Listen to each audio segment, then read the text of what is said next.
Sejam bem-vindos a mais uma série de entrevistas do TV 70.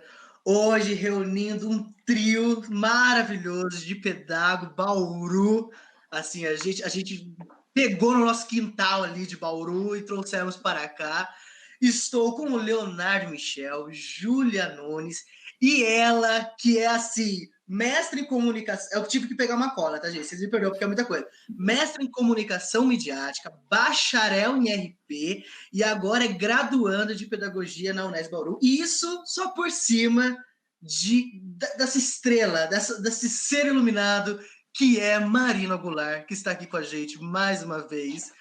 E eu falo assim da Marina, gente, tá? Não desmerecendo os nossos convidados, tá, gente? Não acho mal disso. Mas a Marina, além de ser pedagoga, estudante de pedagogia junto com eles, junto no mesmo curso, a Marina também é professora de cursinho comunitário lá na Unesp.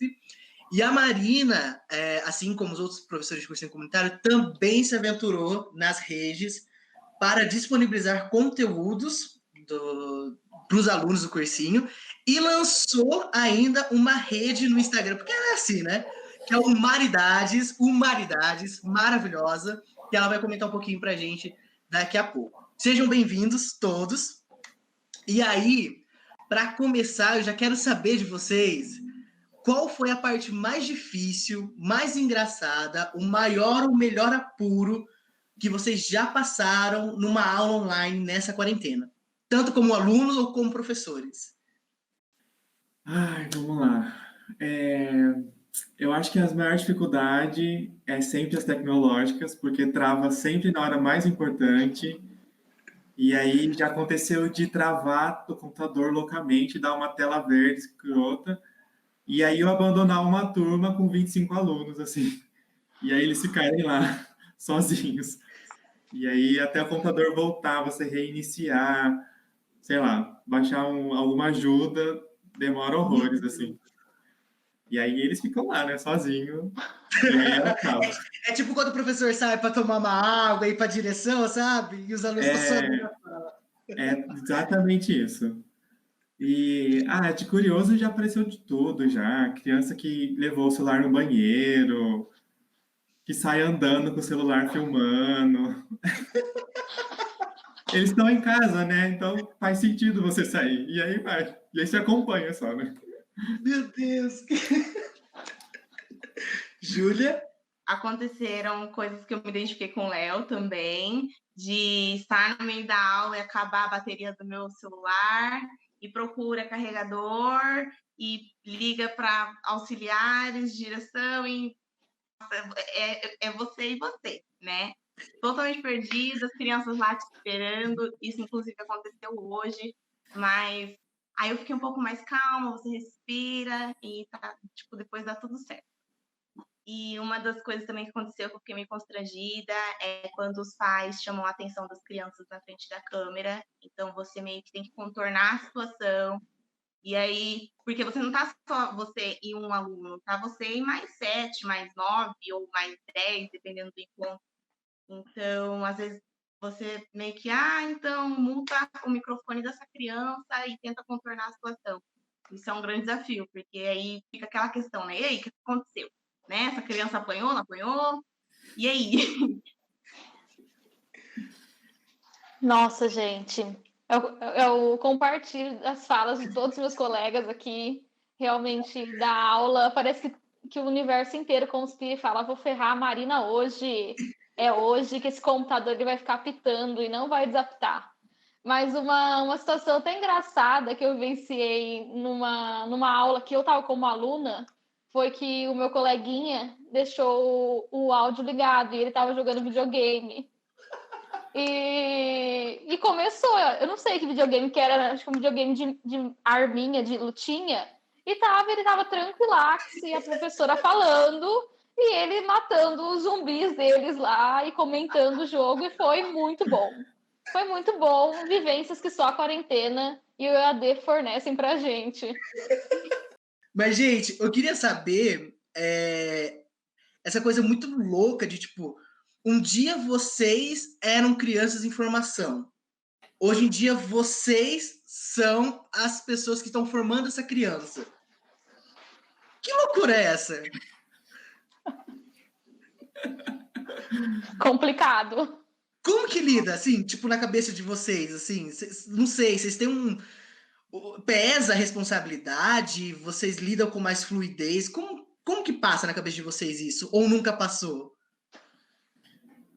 Nossa, já passou, eu acho que principalmente no começo do curso, mas também não é uma relação que é muito linear, assim, porque às vezes eu ainda me sinto aluno, assim, mesmo dando aula. E aí porque dar aula é sempre uma caixinha de surpresa, então todo dia é um dia muito diferente do outro. Mas eu acho que o que muda mesmo é responsabilidade, assim, você entende o papel e a importância do que você está fazendo, assim. Acho que isso é o que mais muda, porque do resto a gente continua perdido, continua confuso em várias coisas. A gente só está dando aula agora. Ai, eu tento levar comigo as minhas referências, porque eu me tornei professora por causa desse aprendiz que eu fui, né? Então, eu tento trazer comigo durante a minha caminhada a Júlia aprendiz e agora a Júlia como professora. E sempre relacionando um pouco também desse meu afeto, tentando lembrar também o que eu não queria, as minhas lembranças, assim, que não foram tão boas na época, mas que eu não quero que os meus alunos também passem por isso, ou pelo menos trazendo isso para eles para aprender a lidar com esses tipos de situações. E é isso. O que o Léo disse também, a gente acaba se divertindo, porque às vezes eu me pego e falo, opa, eu pareço uma aluna aqui, né? Eu caio para dentro da brincadeira, a gente se diverte, mas a gente também aprende juntos. Eu acho que é isso de ser professor. Você aprende com o aluno e o aluno aprende com você. E eu também acho que os alunos não sentindo essa coisa de superioridade, ver que o professor está tipo, do lado dele, como um amigo e tal, acho que dá para levar de uma maneira mais leve. Muito bom. Eu caí meio de gaiato nessa profissão, né? Eu falo que eu fui levada, porque não era a minha escolha principal, nunca foi, falar a verdade. Mas eu falo que depois que a gente entra e a gente vê a mudança ou vê o brilho no olhar, parece que faz tudo sentido. E dar aula é uma coisa muito louca. E eu falo que só professor sabe do que a gente está falando. Cada dia é uma experiência nova. Cada turma é única. Isso para mim é o mais incrível. Cada aula é única. Você pode preparar, você pode imaginar, você pode treinar. Você vai chegar lá, vai acontecer coisas absurdas. E o que a Júlia falou é muito importante para mim também, da questão da referência. Eu busco ser todos os dias a professora que eu queria ter e algumas professoras que eu tive. Então, a questão do afeto é algo muito importante e eu vejo que é algo que está faltando muito quando a gente pensa na educação brasileira. E educar é afeto. Educar, eu acho que é uma forma tão genuína de carinho. E todo dia eu saio educada também. Porque eu aprendo muito mais com eles do que eles comigo. Eu transmito conhecimento, eu falo. Agora, eles me ensinam vida. Eles me tiram da bolha, eles me quebram, me reconstroem. E eu falo que é uma profissão mágica, porque cada dia é uma loucura diferente, cada dia é uma mágica diferente. E realmente é incrível ver que a gente mudou um pouquinho, ou que a gente abriu um pouquinho o olhar de uma criança, de um adolescente, que é o meu público. É mágico. Amo demais. Ah, é tão fofo vocês falando.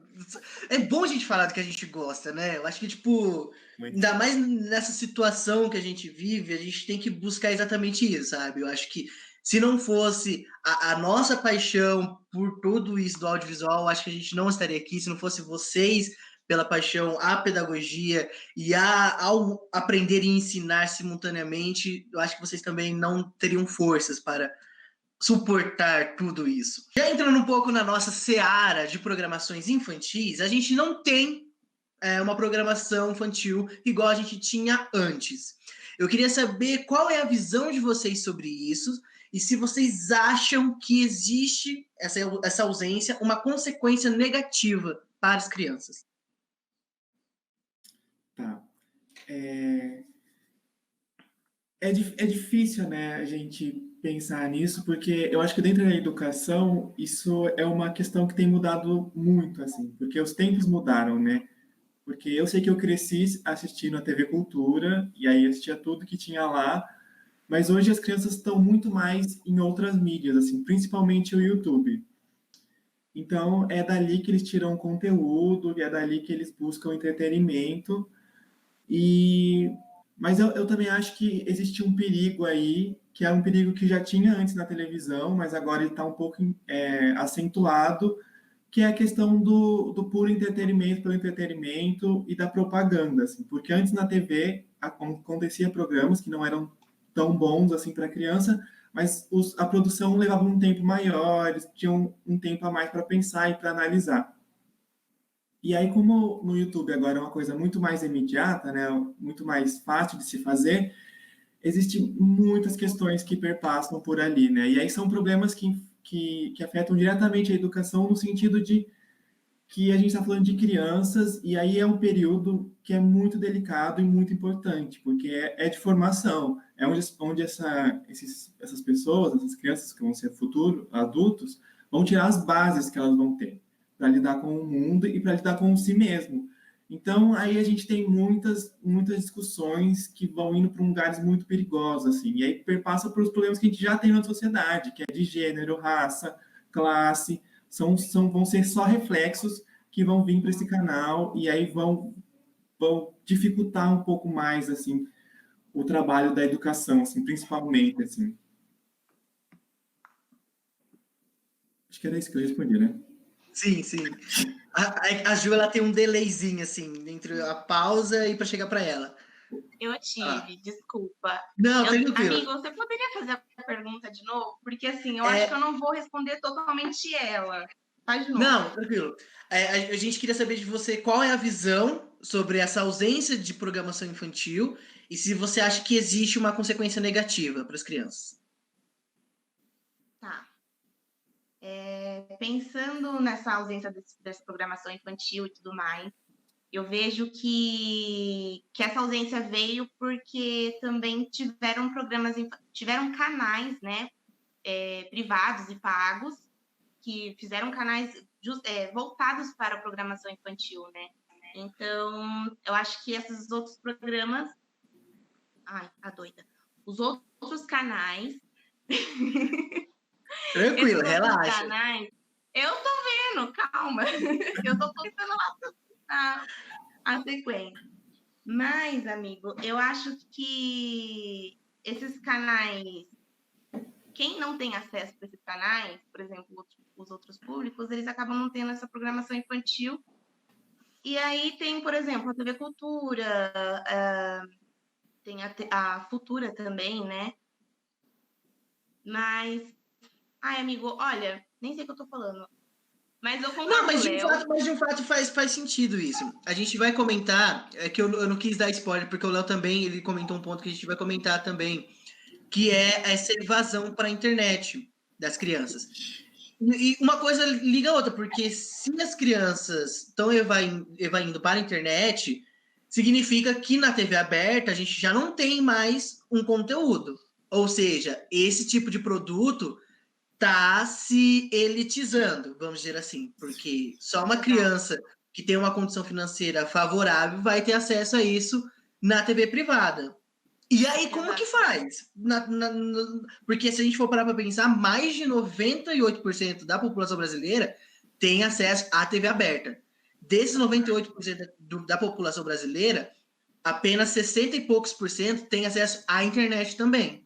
Como que faz? Como que a gente pensa na formação? Eu super pedagogo, né? Ai, olha, eu vou para aí.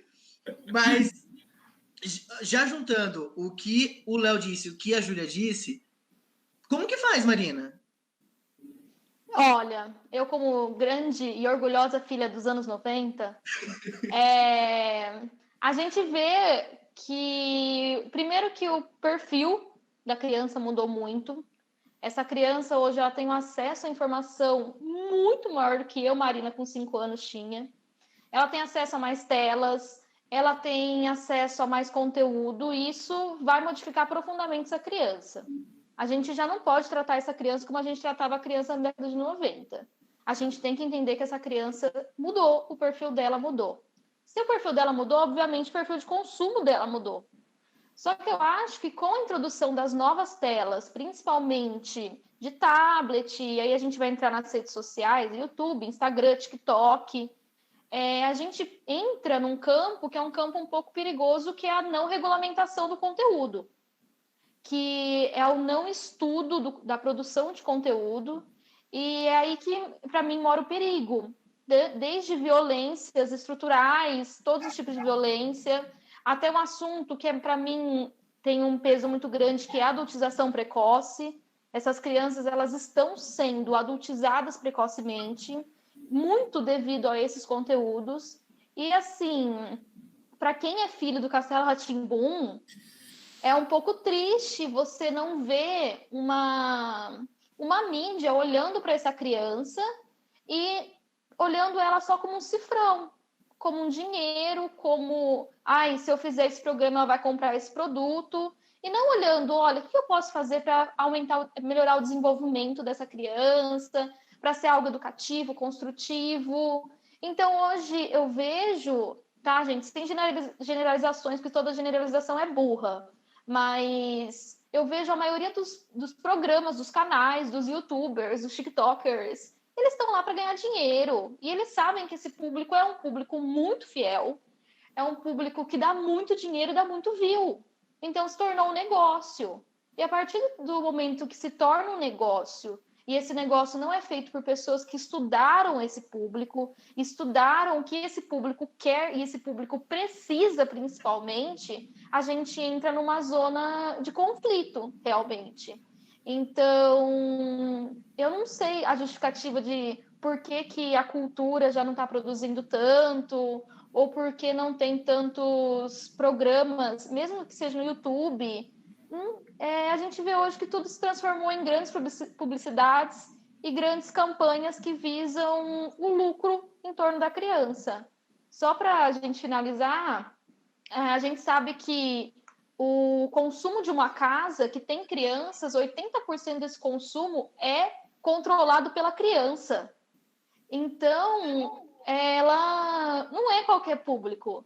É um público que vai ditar o que o pai compra no mercado, é um público que vai ditar o que a avó está vendo na televisão, e é um público que não está sendo cuidado, e isso tem reflexos constantes e diretos na escola e na questão do conteúdo programático de currículo, e a gente tem que olhar com muito cuidado para essa produção midiática que está sendo desenvolvida e entregue para as crianças. Porém, entretanto, todavia, como que faz pandemia? Porque, assim, para uma criança, a palavra pandemia não tem uma ligação, ela não tem noção do que está rolando. Como trabalhar para as crianças a informação da real situação do mundo que a gente vive hoje? Nossa, essa é uma pergunta muito boa. Porque eu acho que a primeira coisa é não mentir, assim. Não tem como a gente tentar colocar flores nessa situação ou tentar modificar de algum jeito, assim. Porque, primeira coisa, as crianças são muito perceptivas. Por mais que você ache que elas não estão entendendo, elas entendem sim, e elas captam muita coisa. Que eu acho que é um jogo, tem que ser um jogo aberto, um jogo limpo, mas tem que ser feito para a criança. Então, a criança precisa entender que a gente está num momento delicado e que existe uma doença acontecendo, e que muitas pessoas estão pegando, estão pessoas morrendo, porque isso é uma questão de aprendizagem, inclusive. A gente tem que trabalhar morte, doença, desde sempre, porque isso são coisas naturais da vida. Então, é trabalhar nesse campo aberto. E é difícil falar sobre isso, porque a gente não lida muito bem com essas questões, mas a gente precisa explicar isso, porque a gente tem que justificar algumas coisas. Então, porque a gente não está saindo de casa, porque a gente não está indo mais ver os amigos, ou indo para a escola. Então, não adianta você dar uma desculpa qualquer, né? Você precisa ter um jogo claro com ela, explicar o que tem que ser explicado do que está acontecendo. E aí, eu acho que, para mim, assim, o que segue o meu pensamento como professor é ser sincero nas coisas que acontecem, nas coisas que são, assim. Então, é lógico, tem coisas que eu não vou explicar, assim, mas o que está acontecendo, ela precisa saber, porque de algum jeito ela vai pegar, porque tem televisão, tem parente, tem conversa, ela escuta, ela vê, e aí você vai criando mais confusão, você vai criando mais dificuldades para se lidar depois. Então, tanto com os pais, tanto com os professores agora em aula online, essa é uma questão muito recorrente que precisa ser tratada seriamente do jeito que ela é, assim, que ela exige para esse momento.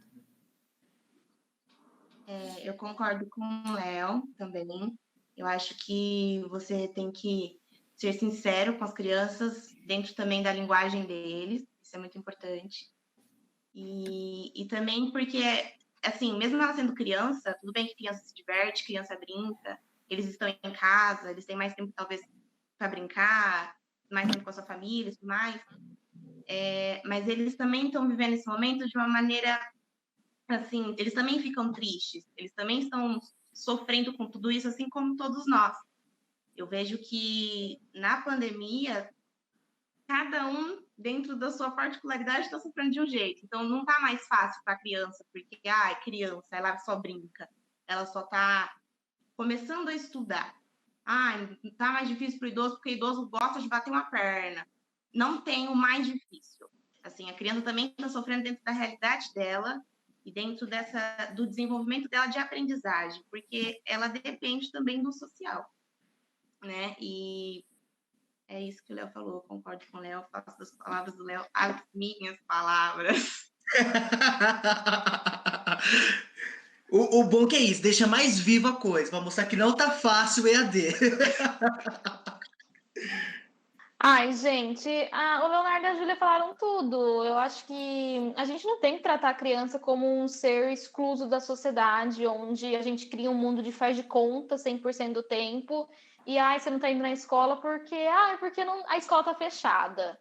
Eu acho que é muito importante a gente, desde o início, traduzir o que está acontecendo para a criança, porque eles entendem, às vezes, com muito mais profundidade do que a gente. Eles têm uma sensibilidade, às vezes uma sensibilidade muito mais bonita e muito mais verdadeira que a gente.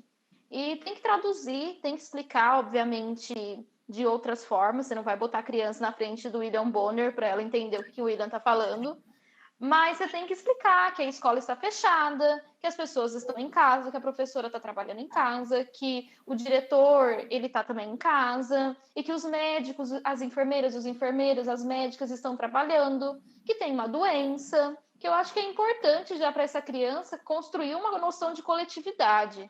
Aí você já consegue introduzir muitos conhecimentos, você consegue construir a questão do coletivo, do social, do participativo, tudo de um momento de pandemia, um momento que às vezes poderia ser muito abstrato para ela, mas ela está vivenciando esse momento.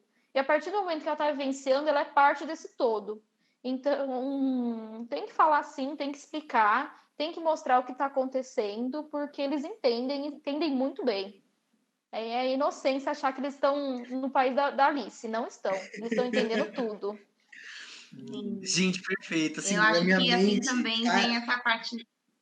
Pode falar. Perdão. Eu acho que também, assim, tipo, elas se conscientizam também, né? E pensando de que elas também vão crescer, né? Vem essa outra geração e tudo mais, elas também vão decidir outras coisas. Tipo assim, nessa coletividade. Elas farão parte disso, né? E é isso. Assim, é perfeito. Ai, gente, obviamente. Ai, eu vou para pedagogia, fé que vai. Mas e o legal é que, assim, na pergunta anterior, a Marina ela comentou sobre a questão de, tipo, de 80% dos lares serem comandados pelas crianças.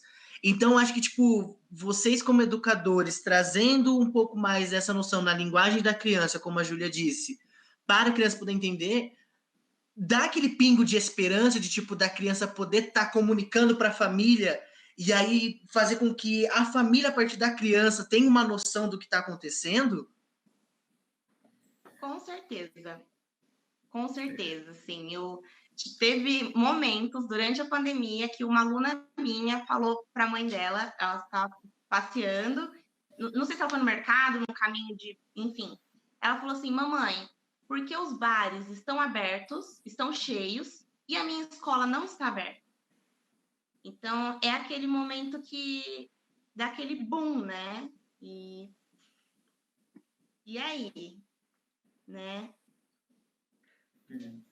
E volta no que a Marina disse, né? Não, por que tratar as crianças como se fossem, sei lá, de fato inocentes, no sentido de não terem uma noção do que tá rolando?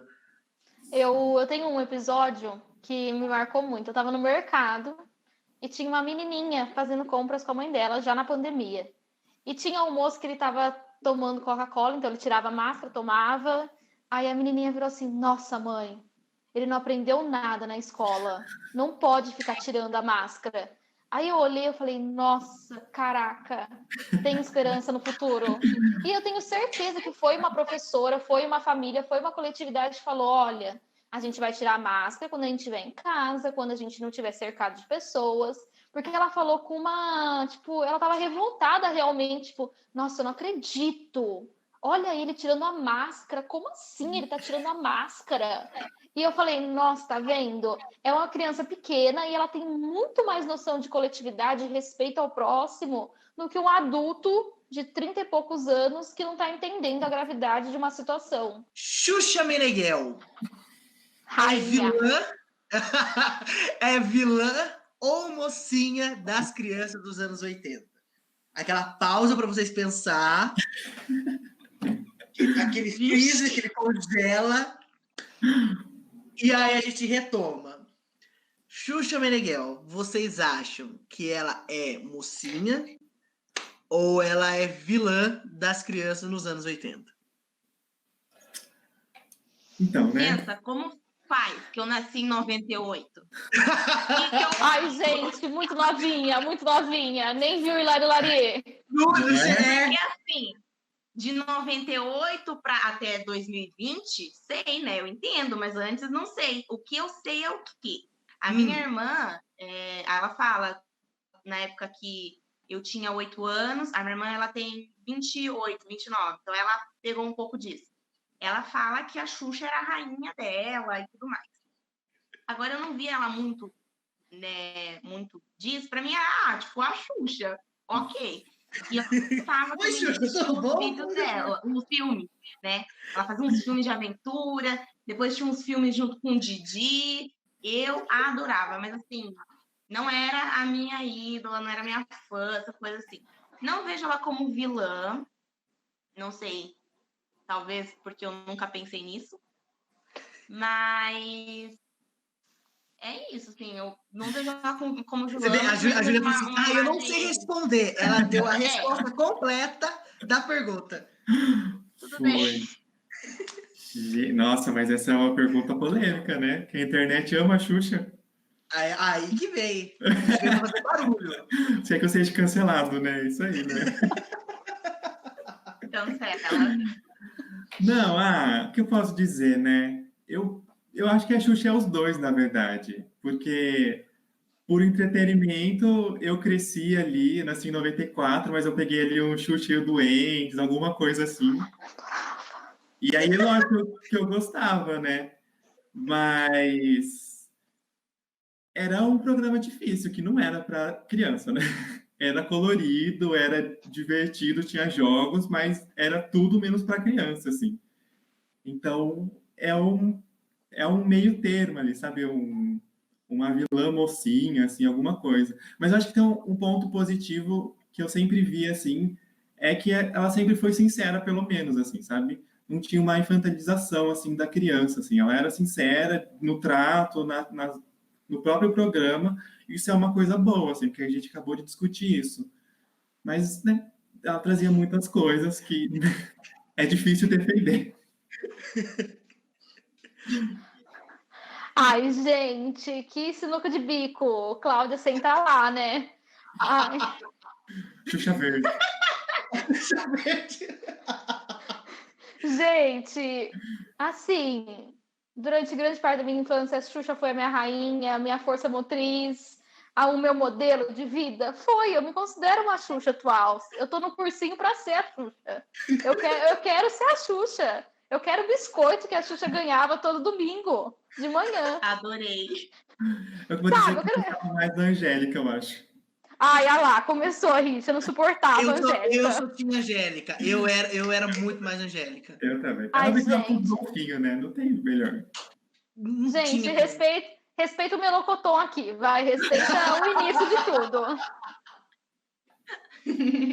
Mas vamos falar um pouquinho sério. Eu acho assim, a gente tem que analisar o cenário que a Xuxa nasceu também, né? A gente está falando de década de 80, a gente está falando de uma outra visão sobre infância, e eu não acho que a Xuxa é vilã nem mocinha, ela não é nenhuma das duas. Ela é uma pessoa extremamente inteligente, muito bem assessorada, com relações públicas, puxando a sardinha um pouco do meu lado, comunicóloga, muito bem preparados, muito bem estudados, e ela percebeu um nicho e ela criou um programa que não era só para criança. Porque eu assistia a Xuxa com a minha tia de 25 anos do lado, e ela era muito mais fã do que eu.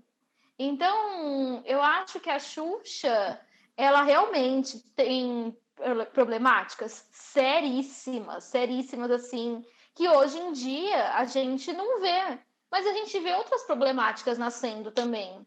Às vezes problemáticas mais sutis, que sejam mais sérias.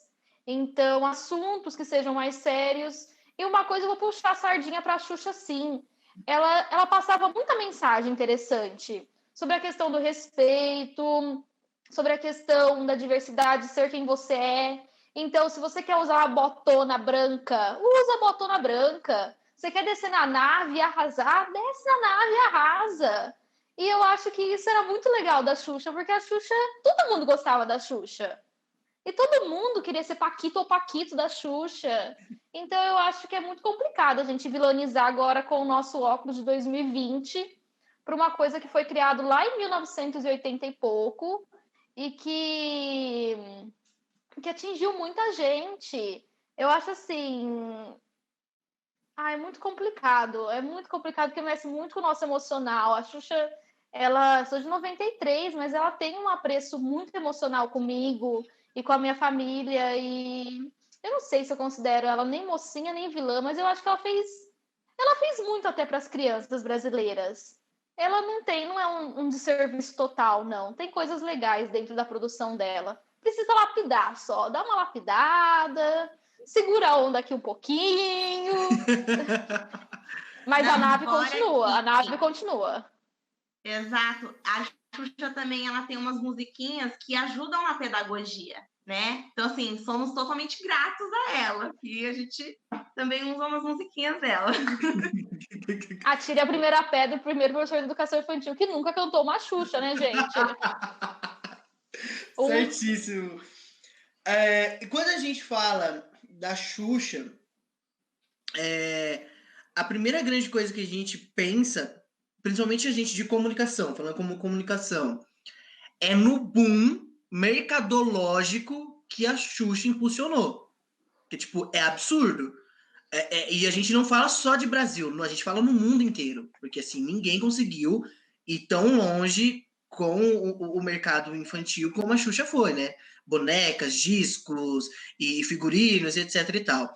Eu queria saber de vocês, em especial da nossa Marina Goulart, por último, porque a Marina, a gente já faz o agradecimento público aqui, a Marina cedeu pra gente o TCC dela, que ela falou sobre a adultização das crianças a partir de uma análise das bonecas Barbie, para a gente poder usar como molde, para a gente poder criar este episódio. Porque, como a gente diz, a gente fala sobre televisão, mas não é só sobre televisão.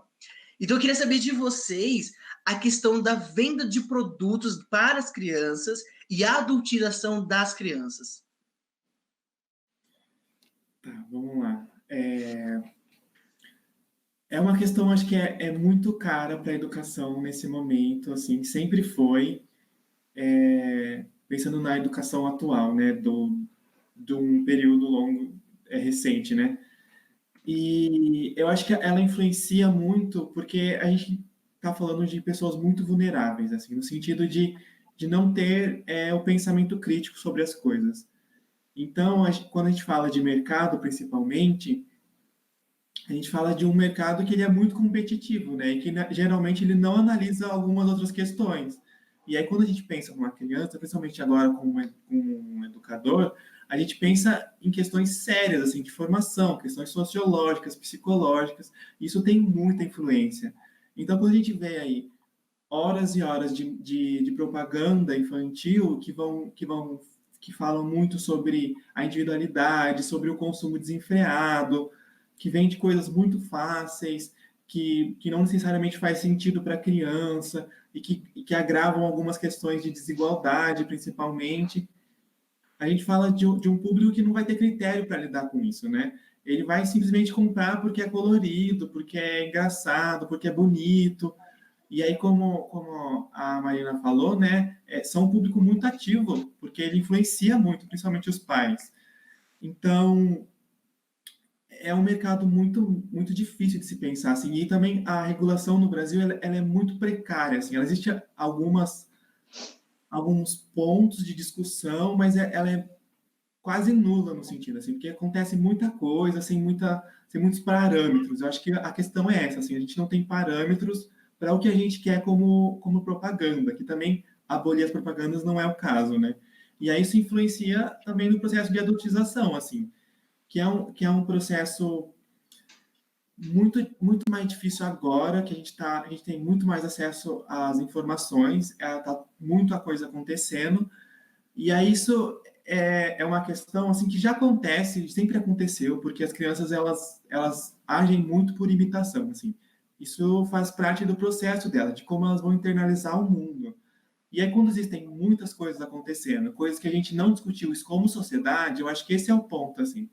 A gente tem muita coisa acontecendo que a gente não discutiu ainda, a gente não conseguiu criar um valor sobre isso. Então, essas coisas vão chegando, e é o que antigamente era as crianças tendo acesso ao cigarro, hoje são músicas que falam palavrões, que têm conotação sexual, e aí a gente ainda não está tendo uma discussão profunda sobre isso, assim, e a criança é isso, assim, ela é uma esponjinha ambulante, e ela pega, e ela vai pegando, e esses processos vão acontecendo, e aí conforme ela vai ficando mais perto da adolescência, esses processos vão piorando, assim, e a gente acabou de estar lidando socialmente agora com um caso que tem muito a ver com isso, que reflete isso. E isso tem camadas que são muito profundas, assim, e que afetam toda uma geração, assim. É muito caro esse tema para a educação, assim.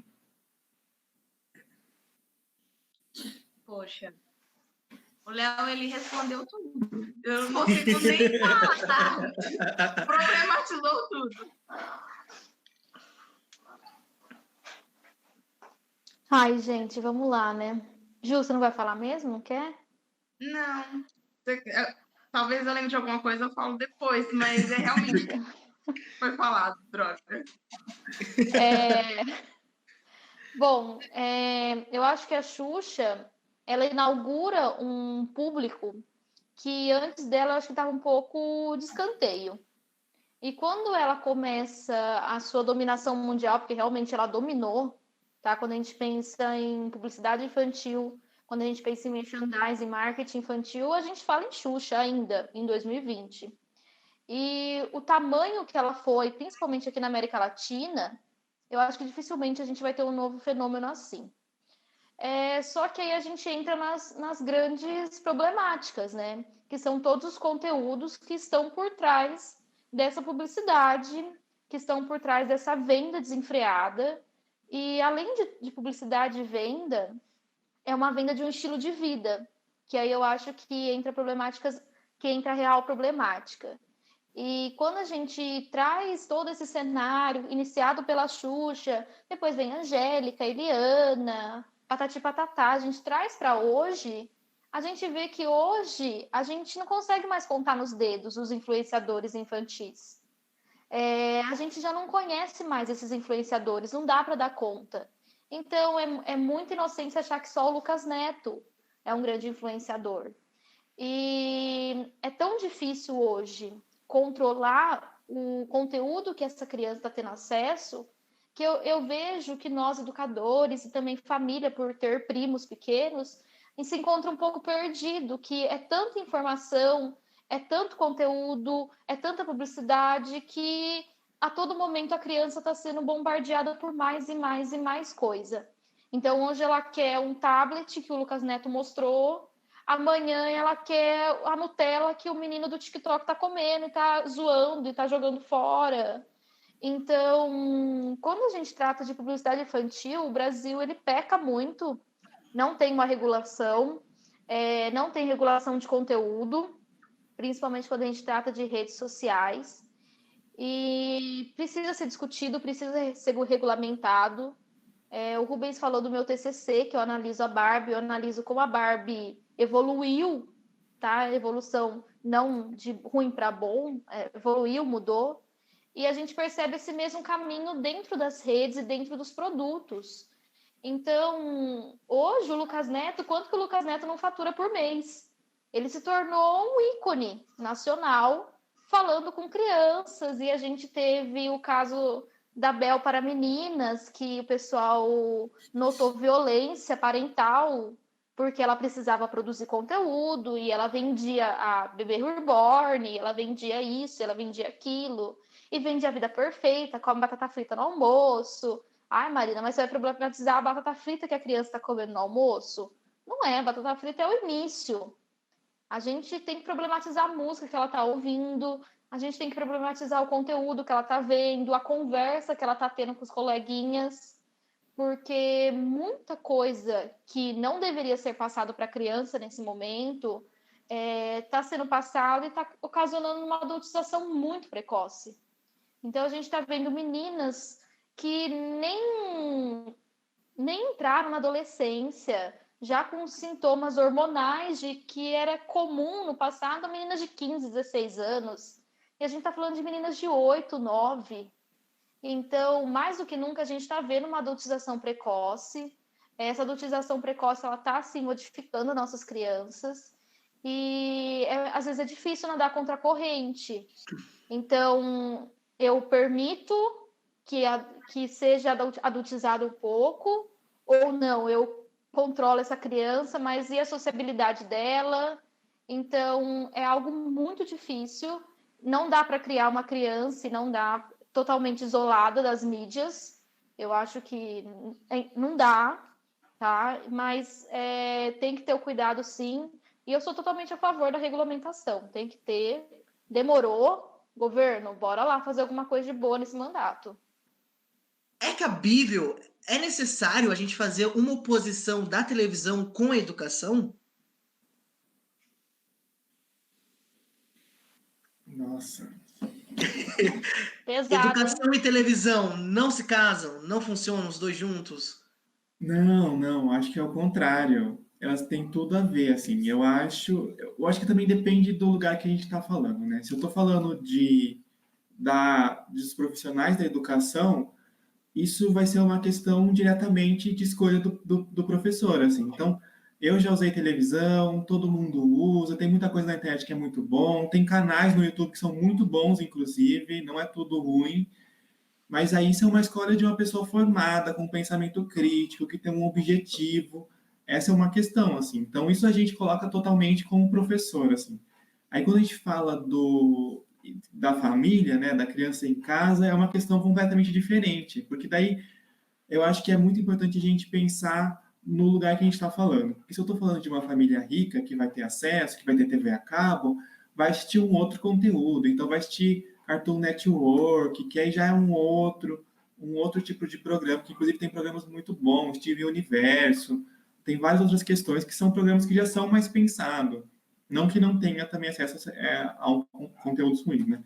Mas aí se eu falar de uma família pobre, né, uma família com menos acesso, é uma outra questão, porque a gente está falando de trabalho, a gente tem que saber o quanto essa família ocupa o tempo dela de trabalho, então ela usa a TV como uma babá, como uma espécie de muleta para ajudar nesse processo, a gente tem que ver que acesso que ela tem, se é só uma televisão, se são vários para todo mundo, e aí isso dificulta a nossa análise, assim, muito, assim, sabe? É muito difícil lidar, assim.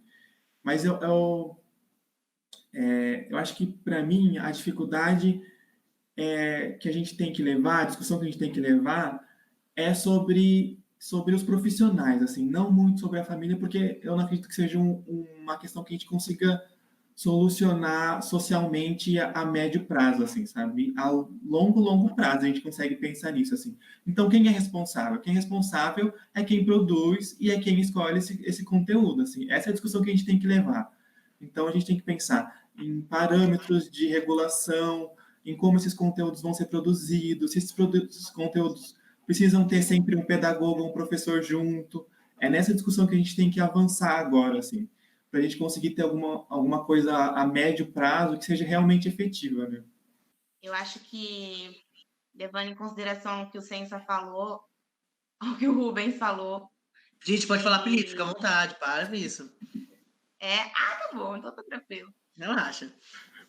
De que essa parte educativa não tem mais, né? Então, eu acho que deveria unir novamente e disponibilizar esse acesso para todos, tanto quanto para o rico quanto para o pobre, e pensar também na produção de quem está produzindo esses programas educativos. Quais são os objetivos desses programas, e inserir também as pessoas que estão no meio escolar da aprendizagem, considerando também a aprendizagem da criança desse programa. Bom, não poderia pensar diferente. Eu sou comunicadora e sou futura pedagoga. Eu acho que a televisão e as redes e as mídias, elas podem auxiliar muito, muito, muito, muito, muito na educação. Ela auxilia o professor, ela oferece oportunidades de troca para o professor que são muito ricas. E a gente tem que entender que essa criança hoje ela está consumindo essa mídia. Então, demonizar todas as redes é não falar a mesma língua que a criança, que o adolescente, principalmente. E já cansei de passar vídeo, já cansei de passar joguinho, e tem muita coisa legal, muita coisa boa sendo produzida mesmo. Mas a gente percebe que as coisas boas que estão sendo produzidas, elas têm toda uma equipe por trás. Então, não é qualquer relações públicas, qualquer jornalista e qualquer radialista que está produzindo. E eu percebo isso com a minha vivência dentro da pedagogia. Eu achava que eu manjava um pouco de educação porque eu venho de uma família de educadores. Mas quando eu entrei na pedagogia, eu falei, caraca, não sei nada. Eu tenho que estudar muito sobre educação. Eu tô falando coisas que não fazem sentido nenhum, que podem dar certo, mas não é porque dá certo que é bom. Então, eu acho que a televisão, por ser muito democrática, hoje ela é muito democrática no nosso país, ela pode vir muito a agregar na educação. E eu acho que precisa ter uma união entre as redes, entre os canais, para produzir conteúdo de qualidade para essa criança, mas principalmente para esse adolescente. Eu vejo que, vou puxar um pouco a sardinha de novo pro meu lado, para os adolescentes, que não tem muita coisa produzida para eles. Então, eles às vezes estão muito perdidos em muita informação, porque tem muita coisa legal, mas o que eu vejo é bom, não é bom. Então, eu acho que a educação tem a ganhar muito se ela olhar para a comunicação e a comunicação olhar para ela e falar: vem cá, preciso da sua ajuda. Vamos criar um negócio legal juntos? E estamos aí para tentar fazer isso, né? Mas agora eu quero saber de vocês. Qual o programa que vocês lembram ter assistido quando crianças? Deixa eu pensar. Eu acho que, para mim, minha referência sempre foi TV Cultura, né? Porque era isso, era o que mais tinha e todo mundo em casa assistia. Mas eu acho que um desenho que me marcou muito, assim, e que eu, às vezes, até volto a assistir, era o Pequeno Urso, assim, que eu amava muito, que era meu preferido da TV Cultura, assim, nossa, eu adorava pra caramba. E aí depois tem outros, né? Teve Digimon, essas febrinhas, assim, que eu gostava muito de assistir. Eu também sou fã da TV Cultura. E o que eu assistia mais era Castelo Rá-Tim-Bum, totalmente lúdico, porque também ele aborda várias coisas, né? Contação de história, musicalidade, e aí a parte do teatro também que me encanta, que sempre me encantou desde criança. Então, Castelo Rá-Tim-Bum, tudo para mim. Sítio do Pica-Pau Amarelo também, gostava também bastante. Ai, gente, eu era uma criança rata de TV, né? O meu passatempo era assistir TV.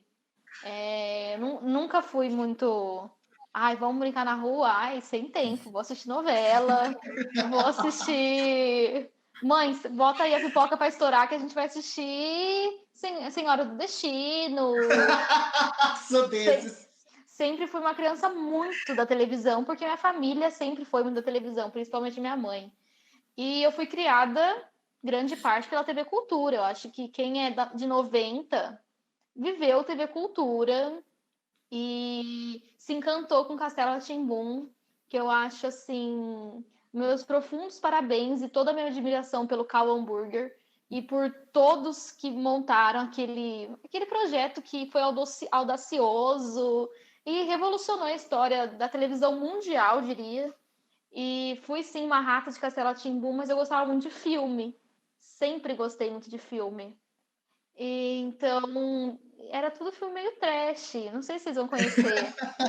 Achei que era uma coisa, sei lá, um Art Nouveau, entendeu? Uma coisa mais chique, assim. Gente, assim, o que me criou, eu falo que foi Família Buscapé. Provavelmente vocês nunca assistiram.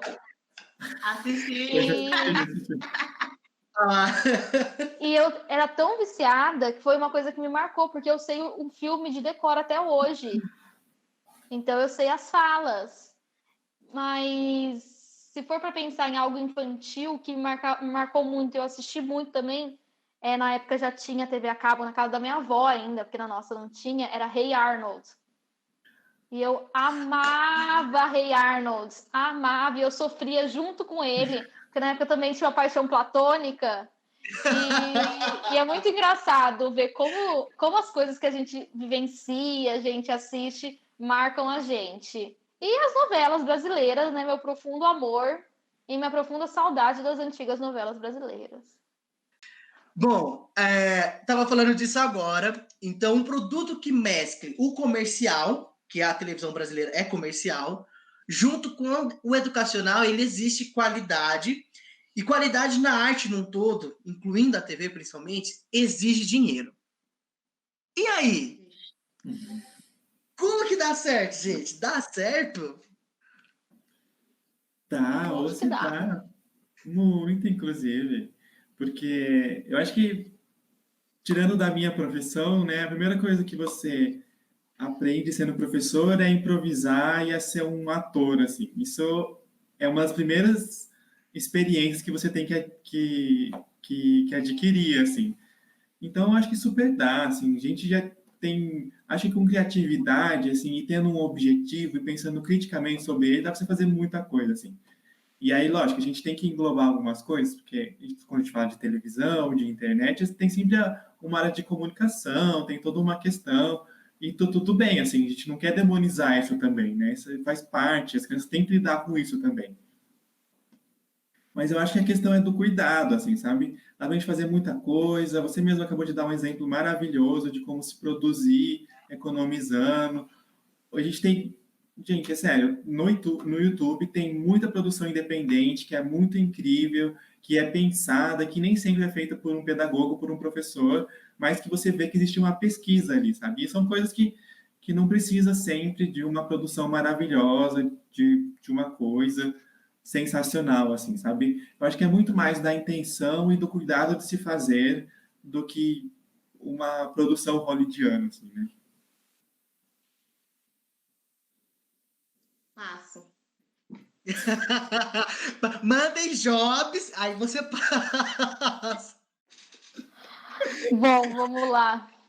Ai, gente, lógico que dá. Eu acho que a televisão tá perdendo muito dinheiro com a criança, com o adolescente.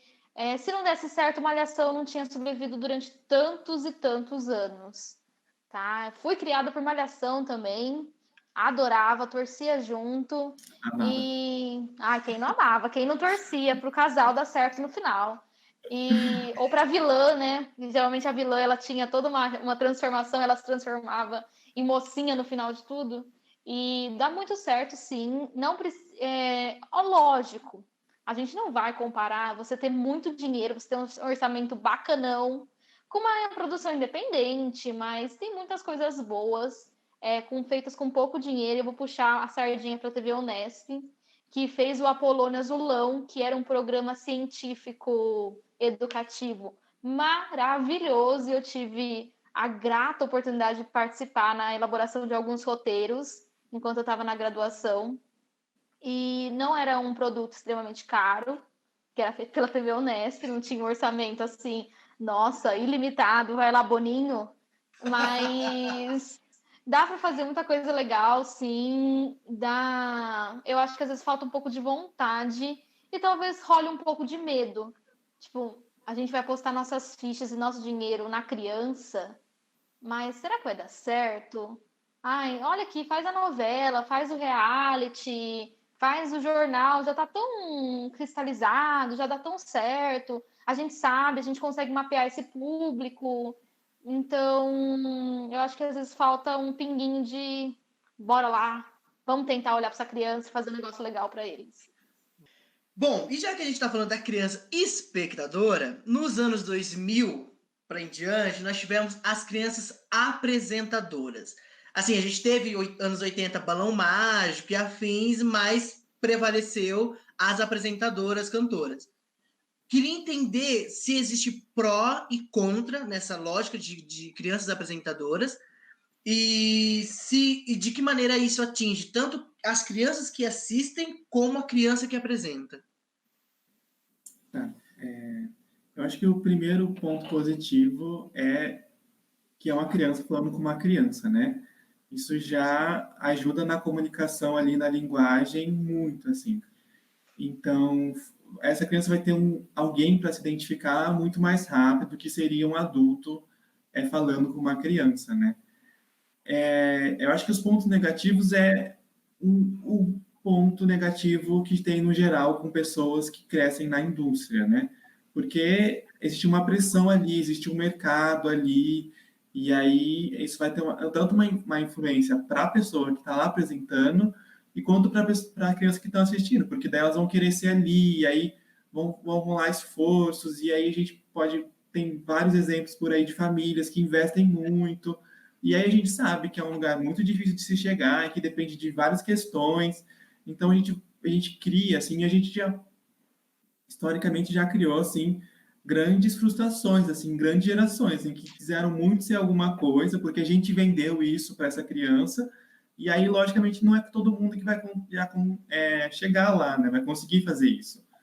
Mas eu acho que ter alguém, assim, sem querer entrar nos papos de trabalho mesmo, de legislação ou de tempo de trabalho, assim, pensando que tem um cuidado aí, é um lugar super legal, assim, para uma criança estar, assim, para ter uma identificação muito legal, assim, com o público, assim, isso ajuda pra caramba, inclusive o professor.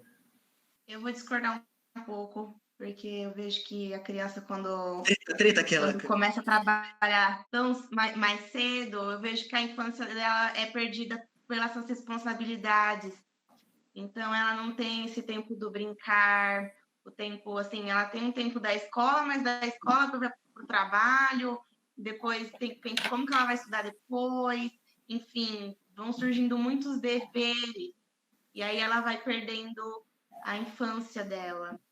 Então, talvez eu viria um pouco mais do lado negativo. Só fazendo uma pergunta da pergunta, Ju. Além dessa coisa do perder a infância, que você comentou, você acredita também que, tipo, existe sobre essa criança, na visão de, tipo, ela tá perdendo a infância, uma cobrança na responsabilidade da imagem dela, de, tipo, olha, você é uma pessoa famosa, então as crianças que estão te assistindo têm que se inspirar em você. Você acha que essa cobrança vira um peso para a criança? Com certeza.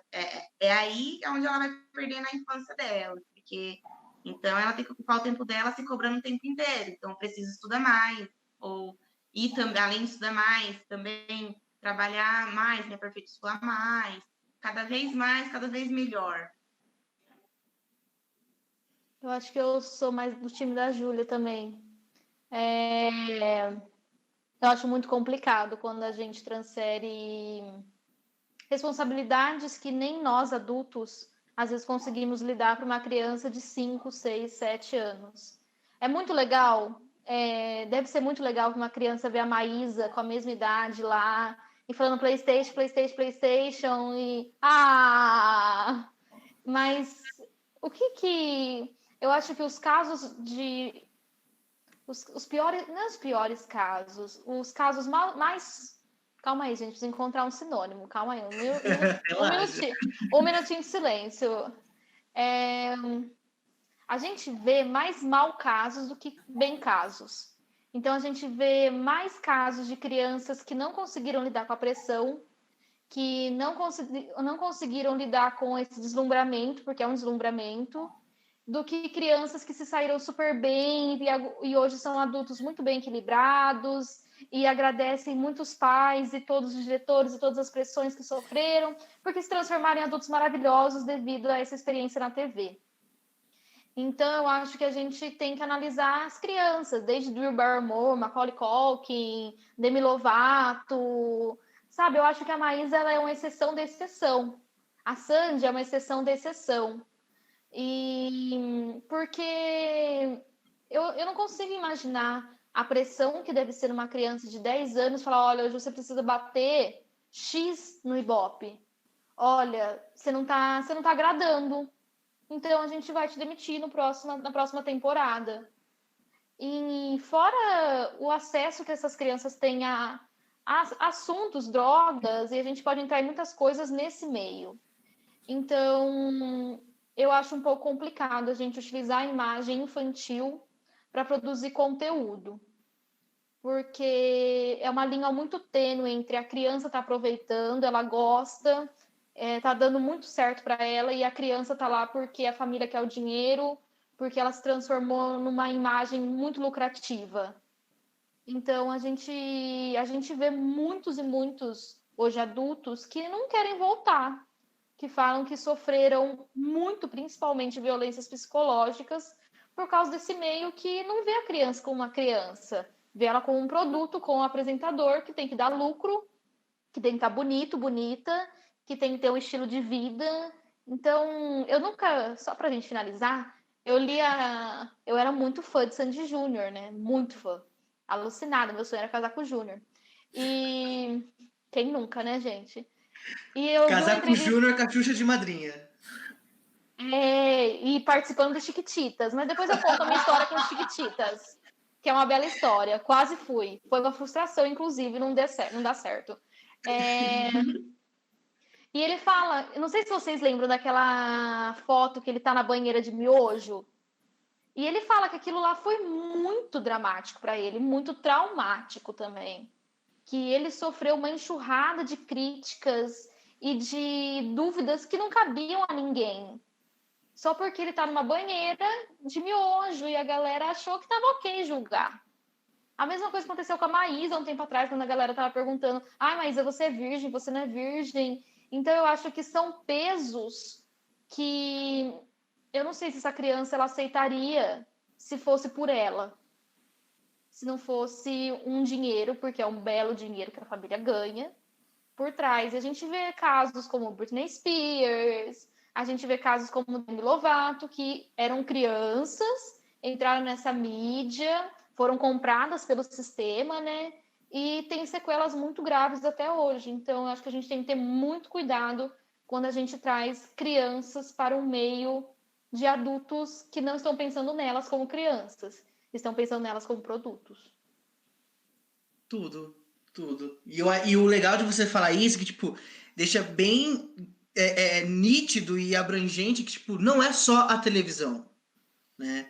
É todo qualquer meio. Então, tipo, a música ou, sei lá, a moda, qualquer outro meio que tem essa predominância adulta. Acho que é interessante a gente falar isso.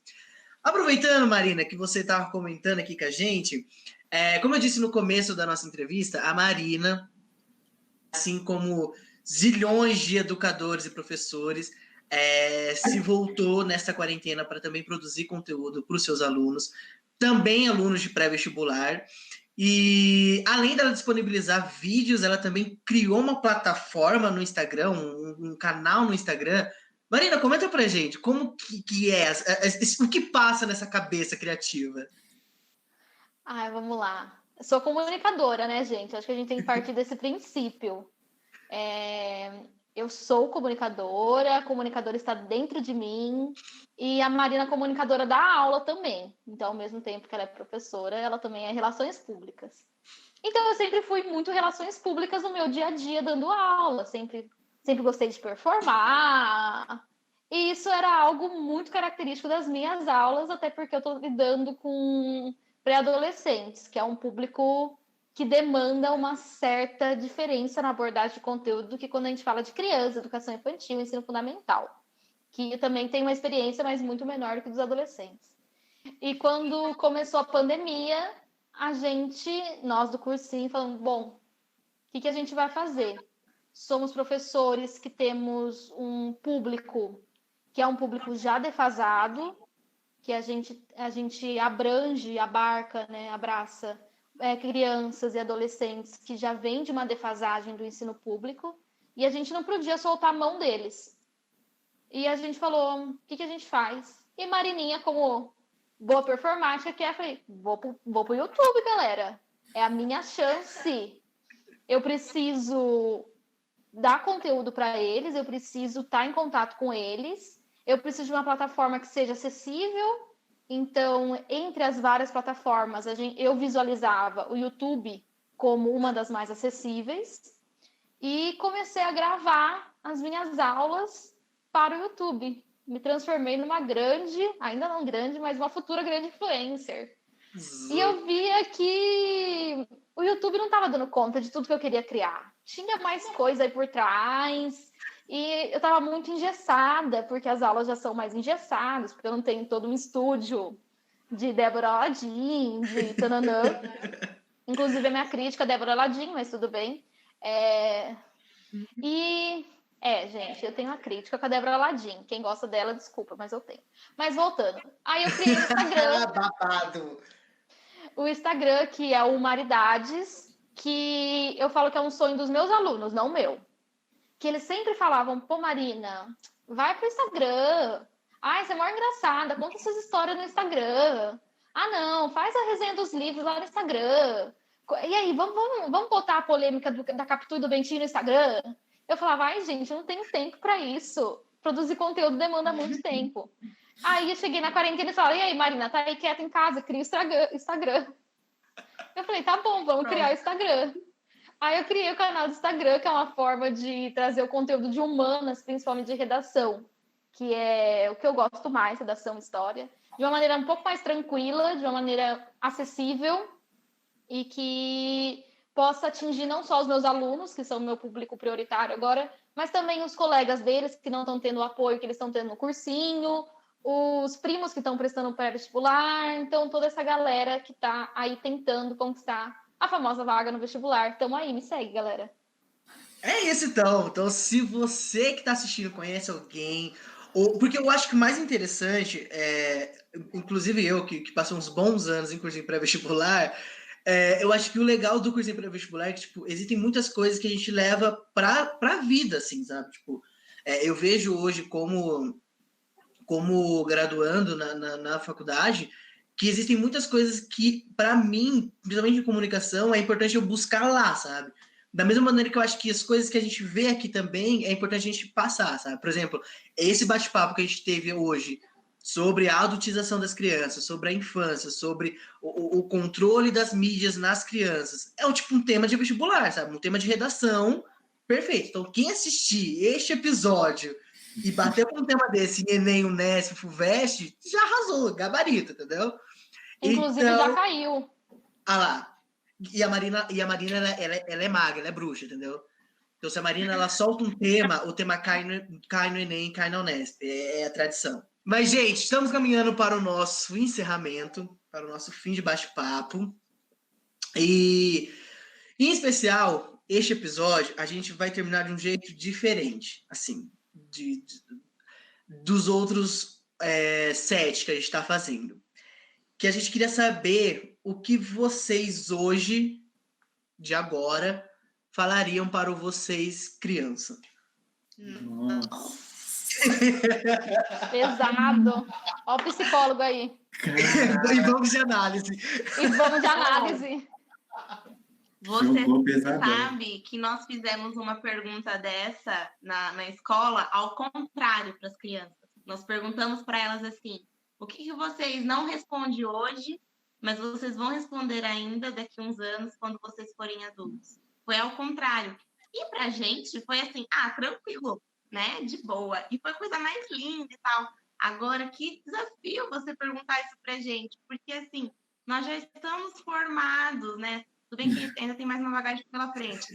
Mas Não canta vitória são antes, não, muitas irmã. vivências. São muitas vivências que a gente trouxe, sabe? Atropelei o Léo sem querer, mas para a Júlia, vixe, não vai ser nenhuma coisa muito pedagógica. Acho que vai ser uma coisa bem pessoal mesmo. Eu acho que eu falaria para a Júlia não ser tão insegura quanto as pessoas que passam pela vida dela. Ela não deixar de ser quem ela é, porque ela é encantadora e quem permanecer na vida dela, assim, realmente são pessoas que amam ela desde pequena. E aí eu já falo para mim mesma, porque eu tento, isso também veio com uma lição para mim até hoje, e ainda estou em aprendizado com isso. E é isso, acho que é mais a minha insegurança. Júlia de antigamente, não seja tão insegura quanto. Seria isso. Nossa, essa foi boa, hein? Foi profunda. Nossa, eu acho que eu fui muito feliz quando criança, assim. Eu brinquei muito, né? Porque eu sou de Botucatu, né? E aí, Botucatu tem todo um clima de interior, né? Vizinho. Vizinhos. Então, eu brinquei muito na rua, assim. Mas eu acho que eu falaria para mim que tá tudo bem ser diferente, eu acho. Que, né? Eu cresci nos anos 90 ali, peguei o finalzinho, e aí sempre fui meio uma criança viada, né? Então, demorou um tempo para mim lidar bem com isso, assim. E aí, acho que era isso que eu falaria para mim, assim. Vamos lá, o que eu falaria para Marina? Vou começar com uma piada. Marina, não vai dar certo as Chiquititas, tá? Abandona a ideia de ser amiga da Fernanda Souza, não vai dar certo. Era um grande sonho, gente, que é um sonho entalado aqui ainda. Um dia vai rolar, vou voltar a ser Chiquititas. Mas eu acho que o que eu diria para Marina não tão criança, porque eu tenho muito orgulho da minha infância, eu fui muito, muito feliz mesmo, mas a adolescência já foi um pouco mais complicada. Eu diria para Marina, para de ser trouxa e confia no teu taco, menina. Para de se comparar, você não é a popular, você não é a saideira, você vai ser a nerd que vai ter umas coisas legais na sua vida. Confia aí na trajetória e para de não escutar a tua intuição. Tua intuição vai te levar para lugares muito mais legais. Então, confia na tua bruxa interna, irmã. E só vai. E faz o Nesp. Apoia a universidade pública. Vera maluca. Gente, antes da gente encerrar, quero dizer, abrindo um parênteses, assim, que só esse tempo de bate-papo que a gente teve, ele foi muito enriquecedor. A gente sempre achou que a gente sempre chega achando, né, colocando uma expectativa, né? Tipo, gente, a gente tem que chegar neste nível. Vocês ultrapassaram este nível, assim. Eu não tenho palavras para poder expressar o tamanho de conhecimento e de conteúdos e de diálogos que vocês abriram, assim, entendeu? Então, se eu, assim, pudesse dar um conselho para todos vocês, é que, tipo, confiem no taco de vocês real, assim, porque, assim, pelo que a gente pôde ver desse bate-papo, assim, olha eu, né, como se fosse um pai de família, constituindo, né, tudo, mas, assim, é muito seguro a gente saber que, tipo, de alguma maneira, o futuro tá na mão de vocês, sabe? Tipo, é muito confortável a gente ver que pelo menos uma parcela dessas pessoas que vão, tipo, olhar pro futuro e fazer ele, vai passar por vocês. É confortante isso, de verdade, sabe? Diante de tantas coisas que a gente vem vivendo. Gente, qual é o futuro da TV no Brasil? Eu acho que eu não sei dizer um futuro imediato, assim, mas eu acredito muito de responsabilidade, assim. Então, eu acredito que o futuro é o futuro que a gente conseguir ter que seja responsável, eu acho. Principalmente isso, assim. Porque a gente está num momento muito delicado, a gente está questionando muita coisa, assim. Então, é um momento difícil, mas é um momento também muito benéfico, assim. Se a gente tem esse espaço de desconstruir muita coisa, que a gente tem uma visão clara e, e limpa do futuro, assim, do que a gente seja o agente do futuro, assim. Eu acredito nisso, assim, sabe? Existem muita coisa que podem acontecer, mas coisa que a gente pode fazer agora e acreditando nisso, assim, sabe? Acreditando numa sociedade melhor, em pessoas melhores, assim. Então, eu acredito muito em responsabilidade, assim, responsabilidade com o futuro. E é isso que eu espero, na verdade. Ai, que bonito. Você viu? Pesou. Eu joguei a bomba e não voltou, entendeu? Você viu? Ó, Lançou a braba. gastei todas as Pesou pra gente opções. agora. Pesou. Pesou.